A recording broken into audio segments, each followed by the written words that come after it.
ছাত্র জনতার অভ্যুত্থানে মানবাধিকার ঘটনা তদন্তে জাতিসংঘকে আনুষ্ঠানিক আমন্ত্রণ জানিয়েছেন প্রধান উপদেষ্টা ডক্টর মোহাম্মদ ইউনূস।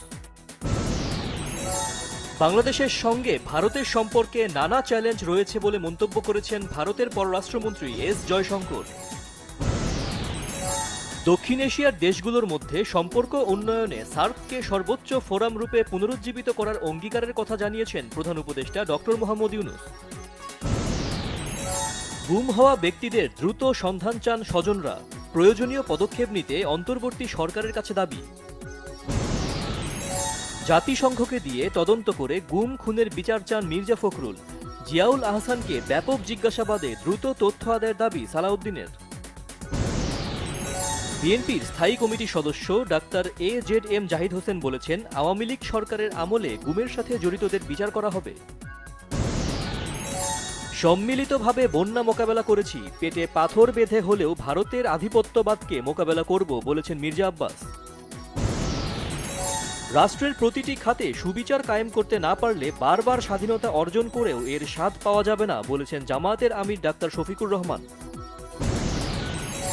কোনো ভুল সিদ্ধান্তে আবারও যাতে খুনি, সন্ত্রাসী, চাঁদাবাজ ও দখলবাজদের হাতে ক্ষমতা না যায় সেজন্য দেশবাসীর প্রতি আহ্বান জানিয়েছেন ইসলামী আন্দোলনের আমির। সাবেক প্রধানমন্ত্রী শেখ হাসিনা, ওবায়দুল কাদের সহ ৬১৩ জনের বিরুদ্ধে মুন্সিগঞ্জে হত্যা মামলা দায়ের। বগুড়ায় হত্যা চেষ্টার অভিযোগে বসুন্ধরা গ্রুপের চেয়ারম্যান আহমেদ আকবর সোবহান ও MD সায়েম সোবহান আনভির সহ ৪৬ জনের নামে মামলা। ভারতে পালিয়ে যাওয়া ছাত্রলীগের সাবেক সাধারণ সম্পাদক ইসহাক আলী পান্নাকে শ্বাসরোধে হত্যা করা হয়েছে জানিয়েছে মেঘালয় পুলিশ। রাজধানীর কালশী থেকে আসলাম সেরনিয়াবাদ নামে এক ব্যবসায়ীকে আইনশৃঙ্খলা বাহিনীর পরিচয়ে তুলে নেওয়ার অভিযোগ পরিবারের। ফেনী, নোয়াখালী সহ বেশ কিছু জায়গায় বন্যা পরিস্থিতির উন্নতি, ভেসে উঠছে ক্ষয়ক্ষতির চিহ্ন, বাড়ছে নানা ধরনের রোগবালাই।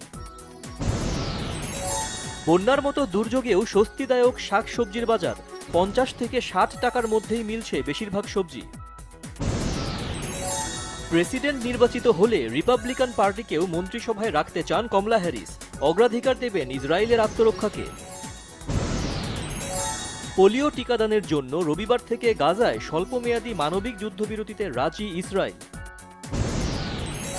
টানা বৃষ্টিতে ভেসে গেল রাওয়ালপিন্ডিতে বাংলাদেশ পাকিস্তান দ্বিতীয় টেস্টের প্রথম দিনটি, হয়নি টসও। ৩৬ দল নিয়ে নতুন ফরম্যাটের উয়েফা চ্যাম্পিয়ন্স লিগের ড্র, প্রথম রাউন্ডেই দেখা মিলবে রিয়াল মাদ্রিদ ও বরুশিয়া ডর্টমুন্ডের।